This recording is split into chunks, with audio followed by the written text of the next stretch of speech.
friends, this is Yogita and you're watching English Finishing School. In this video lecture, I am going to talk about the formation of sentences and many more things which we want to know and which we don't know about sentences. We all know we start our English speech, English language from the very basic thing, that is sentence.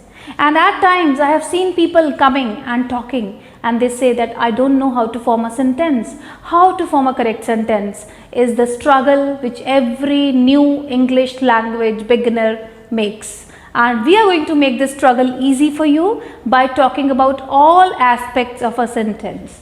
So let's start with part 1 of all about sentences, talking about the universal formula of a sentence. What is the universal formula of a sentence? When I say I am standing in the kitchen and I have to make a recipe, I need some ingredients to make it. I need heat, I need water, I need salt and many more things to make a vegetable. Friends, similarly, we need some ingredients to make a sentence. We need subject to make a sentence, and the most important thing, we need a verb to make a sentence, and we need an object to make a sentence.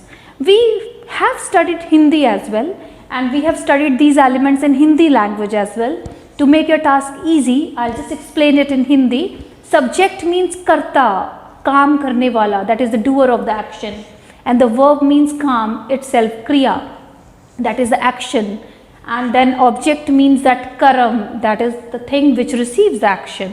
If I say she is going to school, so here she is subject, that is the doer of the action, she is verb, and going is going verb, and object is school. So that is how we understand that all these three elements, that is subject, verb and object, are important to make a sentence. But the most important thing is this verb, because I can even make a sentence by just using verb. If I say go, so go can just make a sentence when I am not using other parts of speech. Other parts of speech are definitely hidden. If I say go, definitely I am telling someone you go. So, and somewhere I am telling him to go. So that is how these elements can be hidden, but verb is the most prominent factor to make a sentence. And then we need to remember a subject is always a noun or a pronoun, and we know as noun or a pronoun, and we will come to learn about it later on, and we have studied in the previous videos also that what is a noun, what is a pronoun. So we always start a sentence and it is the first noun or a pronoun which is called the subject of a sentence. We may or may not start a sentence with a subject. If I am starting a sentence with what is she doing? Here my subject is she, not what. Remember, it may not be the first word, but it may be it has to be the first noun or pronoun of a sentence. And the same thing is with object. Most importantly, it comes at the end. The last noun or pronoun of a sentence will always be called an object. So this is how the universal formula of a sentence goes for.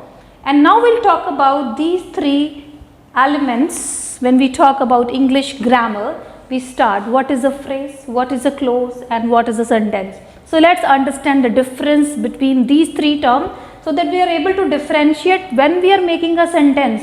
Are we using all the elements? When we talk about phrase is just a group of words. You see any titles of books, chapter names, you can say books titles and say biography titles, or else say some phrases. They can be preposition phrases when a preposition is involved, like in the morning, it's just a phrase. It doesn't convey a complete thought to me. When I am saying in the morning, it doesn't convey the complete meaning. At the table, so like if I say at the table, again it is not giving me a complete thought. It's a phrase because just a group of words. Table of wood, a wooden shelf. So all these are phrases. We can't call them complete sentences as they don't make any sense in itself. Then clause. What is a clause? Now a clause can be a sentence, but clause is basically a part of a sentence. We say there is a sentence written here, I don't know the reason why she was crying. Now it itself is a complete sentence, but when I talk about a clause, I'll say this particular sentence has been divided to two clauses. I don't know the reason. This is the main clause. Why? Or we can call it an independent clause because it has its own verb.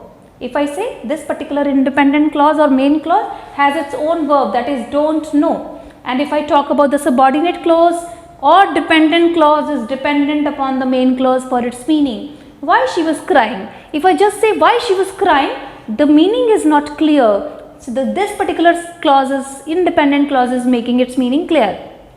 So clause can be a sentence also, but a clause cannot exist independent. Like if I say I went to the party, then I will not call it a clause. It has to be a part of a big sentence, and each clause will have its own verb in a bigger sentence. So that is how clause goes for. And when I talk about sentence as an independent unit which expresses a complete thought.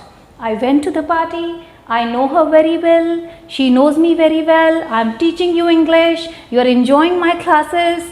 All these sentences are expressing a complete thought, therefore they are called a sentence. And the most important thing which I am including to make a sentence is the verb, because in phrases the verb was missing.